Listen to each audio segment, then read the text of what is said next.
नमस्कार, मैं विकास सिंह राजपूत। देखिए, आप हमारा खास कार्यक्रम देख रहे हैं आमने सामने, जहां पर हम सरकार में बैठे हुए लोगों से बात करते हैं। तीखी सवाल होती है, लेकिन आज बात होगी दिल्ली चुनाव से लेकर बिहार की चुनाव पर, क्योंकि दिल्ली में जैसे ही नए साल की शुरुआत हुई, वैसे ही एनडीए ने जीत का स्वाद चखा। तो क्या उस स्वाद का असर 2025 में जो चुनाव बिहार में होने वाली है विधानसभा की, उस पर भी होगा? और नीतीश कुमार की जो राजनीति थी, वो राजनीति इस वक्त एनडीए को खूब भा रही है। वो कौन सी राजनीति है, हम इस पर भी बात करेंगे। और जिस तरीके से बीपीएससी पर घमासान मचा हुआ है, तो बीपीएससी को लेकर क्या कुछ कहना है, ये तमाम मुद्दों पर हम बात करेंगे। और बात करने के लिए इस वक्त हमारे साथ में खास मेहमान है, लोक जनशक्ति पार्टी रामविलास के प्रवक्ता राजेश भट्ट जी हैं। स्वागत है सर। बहुत बहुत धन्यवाद। सीधा शुरुआत करते हैं सर दिल्ली से। साल की शुरुआत हुई और दिल्ली में आप लोगों को प्रचंड बहुमत से सरकार बनी। कैसे देख रहे हैं इस जीत को, क्योंकि वहां पर 22 साल बाद आपकी सरकार आई है एनडीए की? देखिए, जिस सरकार की शुरुआत ही झूठ से, फरेब से, भ्रष्टाचार से शुरू हुई हो, मैं समझता हूं कि रेत के भीत पर इमारत कितनी दिन खड़ी रहेगी। दिल्ली के लोगों को सिर्फ और सिर्फ केजरीवाल जी ने सिर्फ ठगने का काम किया है। फ्री फ्री फ्री स्कीम लाकर सिर्फ बरगलाने का काम किया है। दिल्ली में बताएं ना क्या विकास किया उन्होंने। कौन सा नया फ्लाईओवर बना दिया, कौन सा उद्योग धंधों का विकास कर दिया, कौन सा रोजगार का नया सृजन कर दिया। देखिए, किसी भी मानक पर वो सरकार पूरी तरह विफल रही और लोगों को सिर्फ ठगने का और बरगलाने का काम किए केजरीवाल जी। केजरीवाल जी अपने ही जुबानी कही गई बातों को उन्होंने अमल नहीं किया। जिस भ्रष्टाचार को लेकर विरोध स्वरूप वो खड़े हुए, भ्रष्टाचार में उनकी पूरी सरकार आकंठ डूब गई और तमाम कैबिनेट मिनिस्टर, मुख्यमंत्री समेत तमाम कैबिनेट मिनिस्टर जेल की हवा खा लिए। इससे बड़ी और क्या बात होगी सदमे वाली।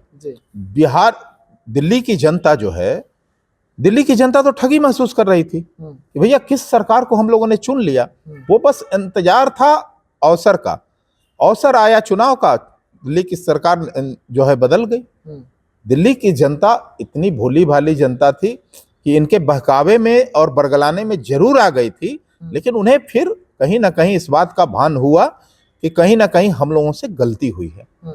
और जिस तरह से इन्होंने कहा था कि मैं मुख्यमंत्री बनूंगा तो 2 कमरे में रहूंगा, मुख्यमंत्री बनूंगा तो सरकारी गाड़ी का प्रयोग नहीं करूंगा, मुख्यमंत्री बनूंगा तो जमुना का जो है वारा न्यारा कर दूंगा। भैया, ना जमुना साफ हुई, ना आपने 2 कमरे में रहने का काम किया, ना सरकारी गाड़ी का प्रयोग से आप अलग रहे। आपने तो शीश महल बना दिया जिस पर सीएजी ने उंगली उठाया, कई एजेंसियों ने उंगली उठाया। और शीश महल में क्या क्या बना था वो तो देखने वाली बात है। आप लोगों के कैमरे में जरूर कहीं ना कहीं कैद हुआ होगा। 10-12 लाख के पर्दे लगे। अब बताइए, बार की क्या जरूरत है मुख्यमंत्री को? बार भी चाहिए केजरीवाल जी को। मतलब मुख्यमंत्री बनते ही उनका जो स्वरूप था, असली स्वरूप, वह सामने आ गया। और इन दिनों में अगर कुछ हुआ है तो सिर्फ दिल्ली और दिल्ली का बंटाधार हुआ, जिसको लेकर दिल्ली की जनता देवतुल्य जनता है। उन्होंने इस बात को समझा और भारतीय जनता पार्टी को आगे किया। आज एनडीए की सरकार दिल्ली में है और मैं बहुत गर्व से कह सकता हूं कि दिल्ली के विकास में अब डबल इंजन का पहिया लग गया है। अब दिल्ली की विकास की गति जो है और तेजी से गतिमान होगी और एक नई दिल्ली और विश्व के मानचित्र पर दिल्ली दिखेगा। चिराग पासवान, एक स्वस्थ दिल्ली, एक स्वच्छ दिल्ली। जी, अगर हम चिराग पासवान की बात करें राजेश जी, तो चिराग पासवान इंटरनेशनल क्रश बने हुए हैं। बिहार फर्स्ट, बिहारी फर्स्ट के तहत झारखंड में भी आपको 1 सीट मिला जी, यहाँ पर 5 सीट आपको जनता ने दिया जी। लेकिन दिल्ली में वो चिराग पासवान का जादू नहीं चल पाया। आखिरकार दिल्ली में क्या कुछ हो गया जो इतना बड़ा उलटफेर देखने को मिल गया? नहीं, देखिए, कम समय था और कई कारण होते हैं चुनाव में कई समीकरण होते हैं। उन सब चीजों पर भी आत्ममंथन हम लोग करेंगे। पार्टी फोरम पे इस बात को हम लोग रखेंगे, इस पे बैठक भी होने वाली है, होगी भी। और निश्चित तौर पर ये कम समय के कारण, चूंकि बहुत कम समय मिला, तो 50,000 से अधिक वोट, फिर भी हम लोग 50,000 वोट पाए हैं।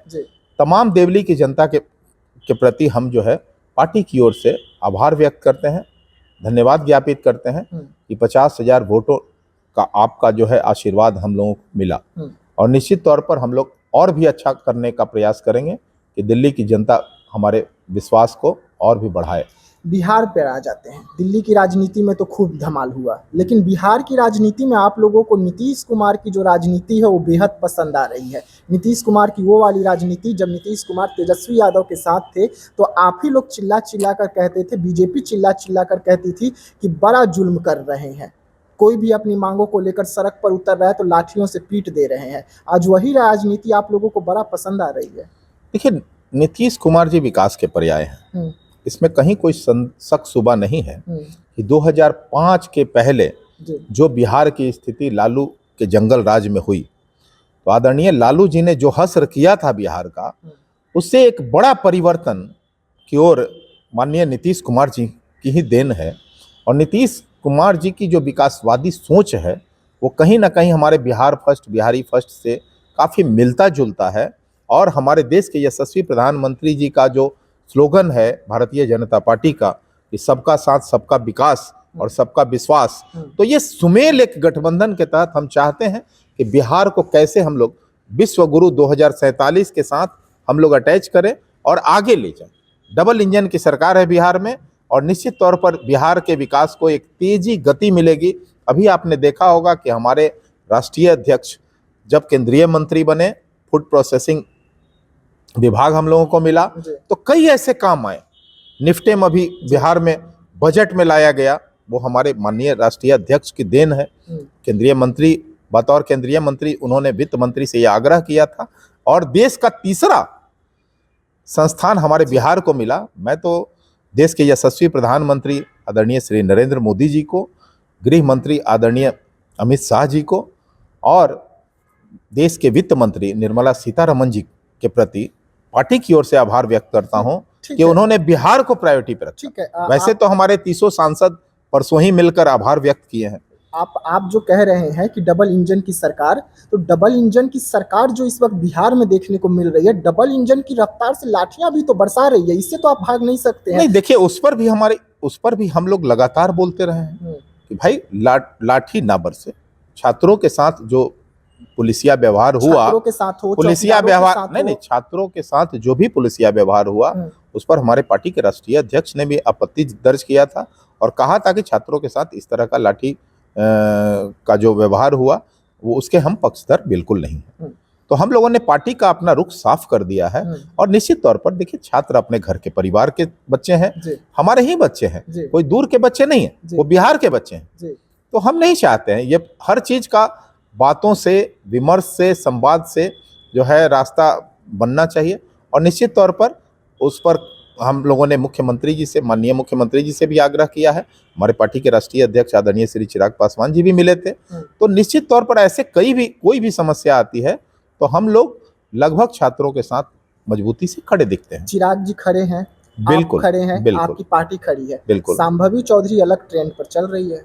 नहीं, संभावी जी हमारी पार्टी के माननीय सांसद हैं, वो अलग ट्रेंड पे कैसे चलेंगे? निजी चैनल को इंटरव्यू देते हुए उन्होंने साफ तौर पे अशोक चौधरी को बचाते हुए कहा नहीं, कुछ आपने अवश्य अलग उस बात को समझा होगा, समझने में कोई बड़ी भूल हुई होगी, लेकिन अलग चलने की कोई बात नहीं है। हमारी माननीय सांसद हैं संभावी जी, और निश्चित तौर पर पार्टी का जो राष्ट्रीय अध्यक्ष की जो सोच है, निश्चित तौर पर उस सोच के सब कोई साथ है। आखिरी सवाल रहेगा आपसे, चौकीदार के मुद्दे पर क्या कुछ हुआ सर? क्योंकि चौकीदार के मुद्दे पर 10,838 वैकेंसी जो थी वो नीतीश कुमार ने ओपन कर दिया, तमाम डीएम को निर्देश चला गया और आप लोग नीतीश कुमार से संपर्क साधते रह गए। नहीं, इस बारे में भी हम लोगों ने कई पत्र लिखा है और उस पर बात चल रही है। निश्चित तौर पर कोई अब सकारात्मक ही जो है उसमें आएगा परिणाम। तो डीएम को तो आदेश हो गया कि आप लोग वहां पे चयनित कीजिए, ओपन वैकेंसी ऑन हो गया, जनरल वैकेंसी ऑन कर दिए, और आप बोल रहे हैं कि सब कुछ सही होगा। ये राष्ट्रीय अध्यक्ष हमारे माननीय मुख्यमंत्री जी से बात कर रहे हैं और उस पर कोई ना कोई सकारात्मक ही परिणाम आएंगे। आप थोड़ा सा धैर्य रखें, निश्चित तौर पर हम लोग उनके साथ भी खड़े हैं। मतलब ये माना जाए कि अभी भी कुछ संभावना है चौकीदारों के मुद्दे पर चिराग पासवान कुछ जादू कर सकते हैं। बिल्कुल बिल्कुल बिल्कुल। चलिए देखिए, राजेश भट्ट जी थे, तमाम मुद्दों पर हम इनसे सवाल कर रहे थे, सवाल का बेबाकी से जवाब भी दे रहे थे। लेकिन इस वक्त बिहार की राजनीति गर्म है। गर्म इसलिए है क्योंकि एक तरफ तेजस्वी यादव हैं, दूसरी तरफ तमाम एनडीए के बड़े दिग्गज नेता हैं जो लगातार रैली कर रहे हैं और तेजस्वी यादव आज पटना में हुंकार भर रहे हैं, तेली समाज को एकजुट किए हैं और एकजुट करके ये हुंकार जो है पटना में देखने को मिल रही है। लेकिन उसके सामने सीधा सीधा मोर्चा खोला गया है एनडीए की ओर से। आखिरकार ये राजनीति में और क्या कुछ नए परिणाम देखने को मिलेंगे और क्या कुछ नए रंग उभर कर सामने आएंगे, हम आपको लगातार इसी तरीके से खबरों का जो सिलसिला है जारी रहेगा। तो आप बने रहिएगा हमारे साथ, दीजिएगा इजाजत, धन्यवाद।